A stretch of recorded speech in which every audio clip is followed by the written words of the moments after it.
Mas mapagpalakaran po sa ating lahat mga kalingap. Ayun, nandito po tayo. Ngayong araw po ay nandito po tayo kila Ate Helen. No? At hindi po tayo ginakasama kila Kuya Bal sa pag-scout. At sinamahan ko po ulit dito si Rich Falcon dahil yung kusina nga po nila Ate Helen hindi pa po niya matapos-tapos. At inantay po natin yung hollow blocks. Hindi po dumating na maaga. Kaya ito po ay wala kaming nagawa. So ngayon po ay sasamahan po natin si Ate Helen mga kalingap na manguha ng kanilang tindang gulay sa palengke. So ngayon dito lang po sa palipaligid nila ay marami na po silang nakukuhang mga pwede nilang itinda no, sa paligid. Ngayon po ay mangunguha po kami ng sampalaya o yung wild na ampalaya, yung ampalayang ligaw. Yun. Marami po dito sa paligid nila mga tumutubong ampalayang ligaw. So ayan na si Ate Helen, nauna na. So mga kalingap, samahan nyo kami. Tara po, samahan nyo kami manguha ng ampalayang ligaw. Dito Ate Helen, oh, dito ako nakakita kapon, madami oh. Ng kamansi, ayan oh. Manguha sila ng kamansi. Marami na po silang kinuhang kamansi doon. Ayan, tinitinda po nila sa palengke. Oh, kapala mababa lang oh. Sa inyo din yan? Ayan oh, madami oh.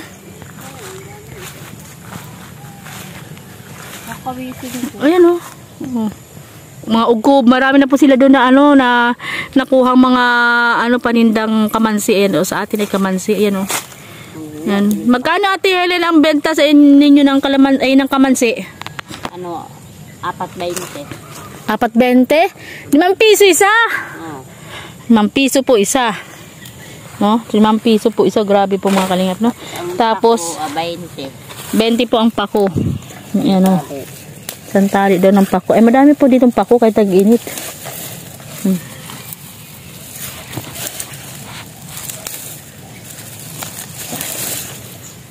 Nabenta kami ng 2 sako ng kamansi. Nabenta kami ng 2 sako. Magkano? Makabenta sila ng 2 sakong kamansi. Magkano ang... 300 na yun. 300 na lang sako. 150 isang sakong kamansi. Malaking tulong natin po yun pag nakabenta sila mga ganyan sa isang araw. Tapos mayroon pa silang makukuhang ganito o pako. Yan o. Pag maano ka lang, masipag ka lang manguha ng mga patinda sa palengke. Hindi ka magugutuman. Magugutom. Yan o, pako, di ba ito? Ay, ano ba ito? Ito ba ganito ba? Hindi po, yan ako. Hindi, ganito kahaba ang pinagkukuha mo? Oo, ganyan. Ay, nahabaan. Nahabaan para pagpantay. Kasi itatali. Itatali. Siya ganun. Akala kasi iniiksiyan lang. Sayang naman yung mababa. Mahaba. So, ayun, makuna lang kami. Kasi ang daming pakupo dito. Oh. Sa ating lagayan. Hindi naman nilalagay sa lagayan. Ginaganyan lang.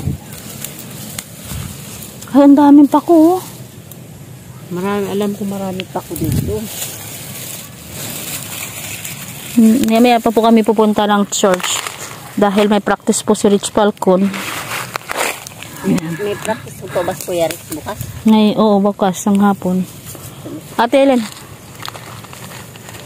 sana mayroon tayong lagayan? Hindi naman po nilalagay. Ganyan lang talaga po ang pagkukuha niya. Kamay lang. Ito Ate Helen, inilalaga to, di ba, yung buto ng ugob? Namin nga ni Jet. Ito ni ugob. Inilalaga, di ba?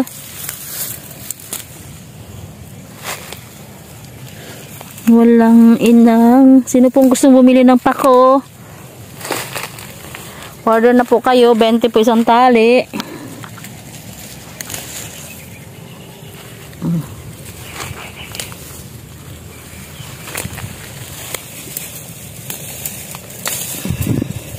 Napabili nga kay Kuya Rab ng pako. Nagbili ng 3 tali. Nagbibili siya ng 3 tali? Nabili yun. Oo. Nabili siya ng pako. Sa atin na nabili siya ng pako. Oh. Magaling po ako mga. Maiksi ba? Pahabain ko pa yan. Sinali siya. Aabot doon. Aabot doon. Sayang kasi. Pag sariling gulay lang ang pinahiya mo. Oo, pag sariling gulay nga, ganyan ang kuha. Tika, nag-aaral pa po ako paano maghaba. Oh, habaan daw natin. Ganyan. Ganyan. Yan, ganyan daw po mga kalingap ha. Yan, matututo tayo dito kay Ate Helen na magtinda ng wala na tapos pagkatapos na bahay na kula Ate Helen, wala po silang gagawin mga kalingap kasi tapos na rin yung bahay nila. Kaya ito, makakapag-focus na po sila sa pagtitinda. May mag-i-sponsor sa akin ng punan. Hindi mo na kailangan ng puhunan dito. Dito makuha ka lang dito, wala mong puhunan to. Kasi minsan ito hindi din mabinta. Mabinta sa kalim. Alam mo ang talong, ang palaya, kalabasa, yun ang mabinta sa palengke. Ba't hindi yun ang itanim nyo? Matagal mo po man yung hintay. Oo nga, matagal pa nga hintayin yun. Kailan ko pa man yung magkain. Sitaw. Sitaw, mahina ang sitaw ngayon. Ang kilo lang sa sitaw ngayon. Yung palengke. Bakit dito pagka binibil Ngayon, pabili dito ito yung green na sitaw. Alam mo yun, yan ang mahal na sitaw. Aling green? Yung tinitinda namin na sitaw. Yung mahaba? Yung maiksi? mahaba kulay gray na may mapupula, yan ang mahal sa palengke. Alam mo pag mga kalinga, pag nagtitinda kami na sa palengke, inaagawa-gawa ng mga tao nung tinda namin na kulay na green na sitaw tapos yung violet. Ba't hindi yan ang paramihin yung tanim? Ako, para lang kami linalag lang namin mga kalingap sa palengke yung yung gulay namin ng kulay green sitaw. Ang bilis maubos. Para lang yung lumaan yung mga para bili. Ubos na yun agad. Ba't hindi yun ang damihan nyo ng tanim? Yun ang pag nagdating yung kayo nagpapatanim. Matanim kami ng 2 kilo ng buto ng sitaw. Kung alin yung mahal, yun ay tanim nyo madami. Yun ang mahal na sitaw. Kasi nagbenta kami sa palengke eh. Sabi namin yung mahabang sitaw. Kasi naman yung maikli. So naubos. Yung mahaba? Maikli. Ay, maikli sitaw. Baka yun yung native. Kasi native siya ang sitaw. Native yun. Tulad yung pa nakabenta kay Ate Edna. Native yung sitaw. Hindi ito. Yung kasi mga sinauna yan ang sitaw.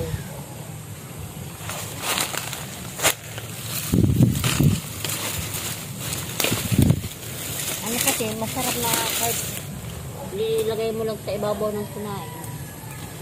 Manuluto na agad.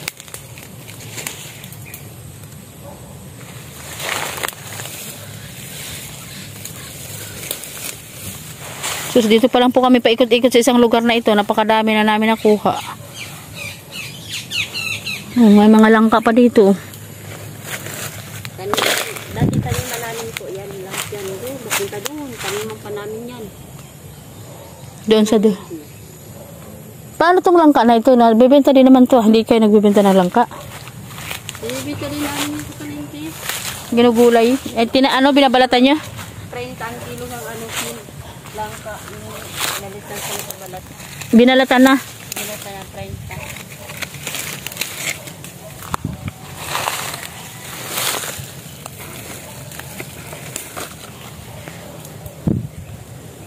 Hindi ako nagmamasage na yun. Natin din nagmamasage ako. Para yung napasmabagal sa ko.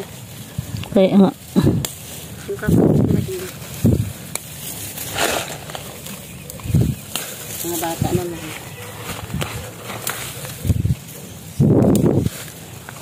Grabe. Dito pa lang po kami paikot-ikot. Ang dami. Makakailan tali na tayo? Isang tali na. Isang tali na. Isang tali lang yan. Ikot-ikot lang po kami.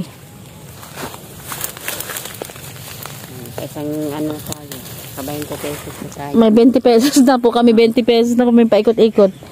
Ano yung pantatali mo dyan, goma? Yung straw. Straw.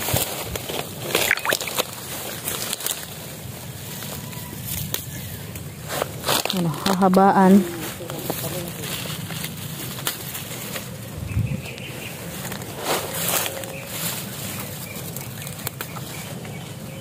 Ang mahal ng pako. Kaya nga.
Masipag po ako manguha nito mga kalingap. Oh. Oh, wow. Dami. Dito pa lang kami paikot-ikot. Di pa na kami nakakalayo. Lalo na siguro pag tag-ulan ito, ano? Pero pag tag-ulan, nag-ulan kasi kaya na ano yung nabuhay yung ugot nila. Di ba dapat ito ay ano, balot sa daon ng saging para hindi madaling mamatay?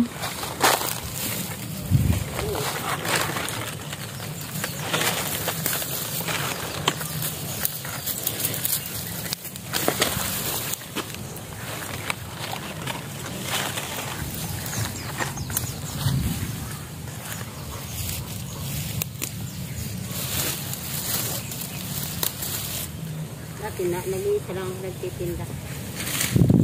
Marunong naman ang magtinda maliit. Bakit Ate Helen, hindi ka marunong magsukli? Noon dati, hindi ako marunong magsusulit. Dati? Dati. Pero nung lagi na ako nagtitinda, nagka-practice ba? Alam ko na magtinda. Alam ko na kung paano mag-padenta. Marunong ka na magsukli? Marunong na ako magsukli. Kasi sa palengke, pag namili ang tao, grupo. Oo nga, malilito ka. Malilito ka. Pero pag hindi ka mabilis ano ng tao, ate, sandali muna, isa-isa muna po. Oo. Kanya-kanyang kuha sila. Kaya nga eh. Kanya-kanyang lagay sa plastic. Kailangan ng kamay mo mabilis. Kaya kailangan talaga may katulong ka. Kasi pag hindi ka marunong, madadalhan ka. Oo, matatangay pa yung paninda mo. Kaya yung paninda mo 1 kilong sitaw, matatangay. Kailangan mabilis ang kung sa tindahan, lalong sa palengke, sa mga gulay. Dahil ko na namimili ang mga tao din. May kailangan talaga mabilis ka mabilis ka magsusunod. Kaya kailangan marunong ka mabilis ka magbilang. Marunong ka magbilang. Kasi pag hindi ka marunong magbilang, sige lang tanggap ng tanggap. Tulad sa akin. Sige akong tanggap ng binilihan ko. Ang pala yung pera, peke. Nabayaran ka pa ng peke. Nabayaran ako ng Grabe naman. Sinuklian ko ng 85. Kasi 15 lang 100 yung binigay sa akin. Ay kukuhain ko lang 100, 15. Sinuklian ko siya ng 85. Nakuhanan ka pa ng 85. Nagsukli ako ng 85. Pala yung pera ba? Piki.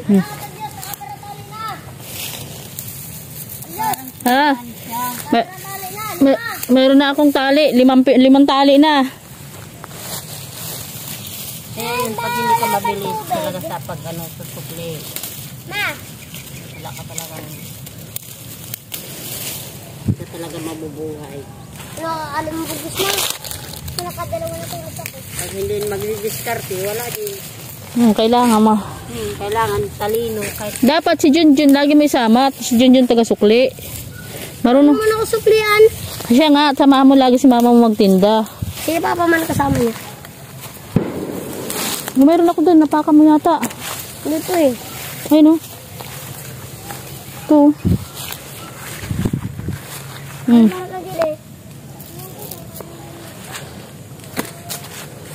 Kasi ningin kakayo na tayo ni ukog dyan ang dami pang ukog Sabi nga ako eh. Yung aming nakuhang ampalayang ligaw. Ayan o, nakatatlong tali pa lang kami Ate Helen. O yan, magkano isang tali niya Ate Helen? 10. Ayun, 10. Edit mayroon yung 30. Tapos, ilang sa tali yung pako? 3. Di 60. 30, 90. Wala pa tayo 100. Dapat isang tali pang kay para 100 pesos na. Kumuha ka na ng kamansi para may pandagdag tayo. Mayroon pa kami 3 taling pako at saka 3 bugkos na ampaliyang ligaw. 90 pesos. So, ayan, meron na silang pang-uulam bukas. So, ayan po mga kalingap. Thank you po sa inyong lahat. Ayan, basta masipag ka lang dito magpaikot-ikot, maraming gulay. Ayan, thank you po and God bless. Mabuhay po tayong lahat. Bye-bye po.